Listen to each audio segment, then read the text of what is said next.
Today I'll be reviewing the Kingston HyperX Cloud 2 headset. It's the second in Kingston's headset lineup, with the big offering over the Cloud 1 being 7:1 surround sound via an inline controller. Of course, gaming headsets have a dire reputation for awful audio quality. Will this be any different? Well, first of all, we're going to cover the packaging. The Kingston HyperX Cloud 2 comes in a rather striking red box, which smoothly opens to reveal the contents. Despite the product's pricing, this feels like a pretty premium experience. Everything is held safely and securely, there's none of that disconcerting looseness that comes with pearly packaged stuff.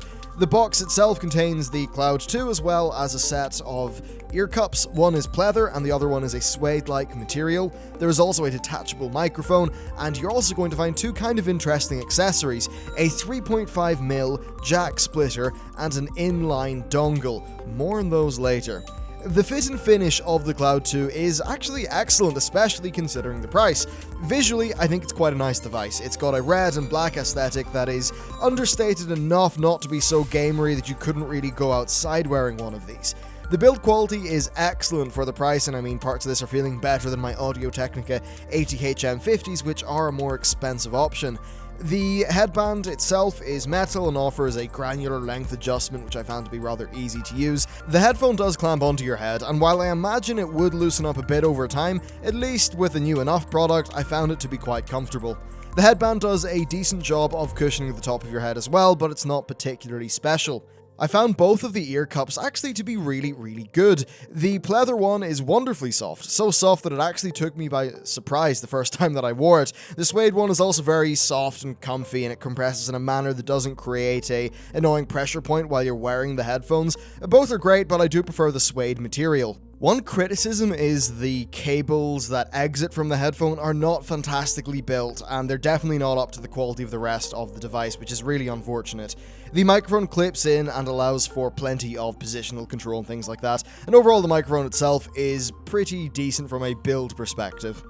Let's move on to connectivity. So the Cloud 2 itself has a hybrid 3.5mm jack that includes both headset audio and your microphone. You can use this for a kind of default headphone experience, but you can also connect it in via the dongle. This facilitates USB connectivity and it gives some extra features. First of all, it offers virtualized 7:1 surround sound. It also lets you control the volume of both the sound and the microphone, and I found that the volume control was done via your device's system volume. This is a brilliant addition as far as I'm concerned, and for many, the choice between USB and inline audio is great. Hell, it can be really annoying when you've got a 3.5mm jack with loads of interference. Sometimes it's just nicer to shove in the USB port and be done and not have that interference. It also comes with a 3.5mm splitter. This will split the sound and mic into their own separate jacks for more compatibility, which is pretty damn handy. Sound quality is of course where headphones have to perform well, and gaming headsets are notorious for being overdrive bass cannons, which lose all detail and flavour of a bit more wub, a bit more dub, and maybe a louder explosion. With that said, these actually floored me with surprise, especially for the price, and do keep that in mind. I'm not an audiophile, nor do I have extensive range of audio terms and things like that.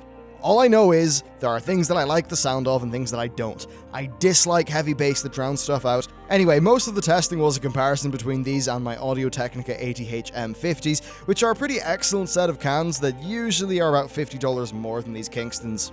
So what did I think? Well, they're not as good as the Audio-Technicas, but the margin is really quite close. These headphones, I think, sound excellent, and they manage to completely avoid the usual gaming headphone problems and concerns. I found the details were pretty well maintained across the board, and nothing sounded particularly blown out.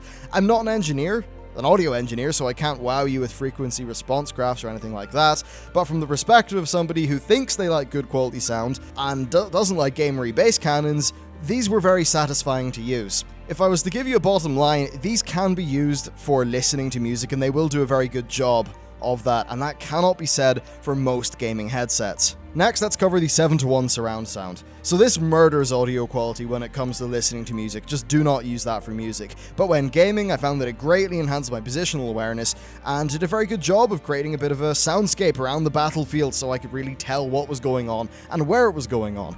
Most of my testing was done on Battlefield 4, Star Wars Battlefront, which is a mediocre game with excellent sound design, and Call of Duty with the perk that emphasizes the sound of hostile footsteps. Overall, I found it to be quite satisfactory. If you're super competitive, then I think the trade-off between sound quality and positional awareness will be worth it. If you're not that though, I would actually kick this back into stereo mode and get the higher quality sound. As for the microphone, well, the microphone quality really isn't particularly great. It does the job for VoIP though, and I imagine that's the main use that people would have for this headset. So with all of that said, do note that I grabbed this for £40 on a Black Friday deal. For that price, what you get is just silliness. It's utterly absurd. It's such good value for that price. However, and here's the key bit, at RRP, I would be quite pleased with what I got. And this usually retails significantly under RRP. Seriously, these things go on sale all the time. So overall, what I'd say is, these are a very, very good set of headphones, especially considering they don't fall into a lot of those gamer traps. Having USBs handy, having 3.5mm handy, it's got a microphone that does the job, 7.1 surround sound if you want to use that as a tool in-game to perhaps get a better drop on enemies. So overall, what I'd say is, it's a very robust product, it's well made, it's good quality, it doesn't sound like pants, in fact, quite the opposite.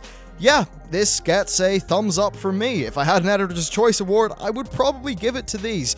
That's it for this video. Thank you very much for watching, everyone, and I'll see you next time.